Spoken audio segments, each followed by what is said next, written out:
I didn't think it was real. A local teacher is back in the classroom talking with her students about her very big day, her one-on-one visit with the president. We certainly all know her name after yesterday. Well, happening locally live at 5, as we mentioned, a Papillion La Vista High School English teacher is still on cloud 9. This after the visit right in her home from the President of the United States. In her living room, actually. Right? Lisa Martin says not only was the visit very exciting for her family, it was also a moment that she can now use in the classroom. John Chapman talks with her today. The Papillion La Vista High School English teacher is trying to get things back to normal after spending time with the President. Lisa Martin's students are still excited about the President's visit to their teacher's home. I just want to say that this is so cool. It's not every day a sitting president comes to sit in your living room.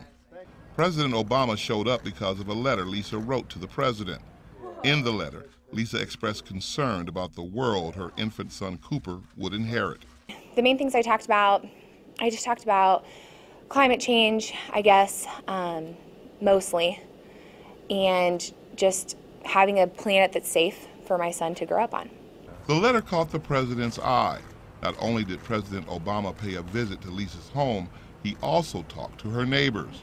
Lisa says the visit eased her fears about the future of our planet. I think that he did. When I wrote that letter, I was expressing my fears, obviously, but I guess having someone like him in power, or just any politician that's in power, they're going to do what they can to improve our planet and make this a safer and better place. They all have those goals in mind, you would hope. Lisa's son Cooper is too young to realize that he is the reason for the presidential visit. But right now, the English teacher can talk to and teach her older children about how important it is to speak out. The fact that I wrote a letter and then he responded and then he came and met with me, that kind of proved to them, hey, you can make a difference, no matter how small. Obviously I didn't change policy, but at least, someone listened and thought about, like, oh, okay, this mom's worried. So for them, I think seeing that happen was a big deal to them. Like, okay, I could make change happen too.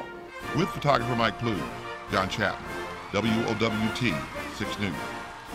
She really did an amazing job so introducing him to 8,000 people, stood up to the podium and really represented our city well. She likely speaks to a class of about 20 every day. Right. So multiply that by whatever number, a huge number. A huge number to get to 8,000. Well, Mrs. Martin says she will share her experience with her students and answer as many questions as she can. Which I'm sure they had quite a few. She says the students are very excited, as they should be, because she doesn't deny a presidential visit. Pretty big deal. Pretty big deal. Well,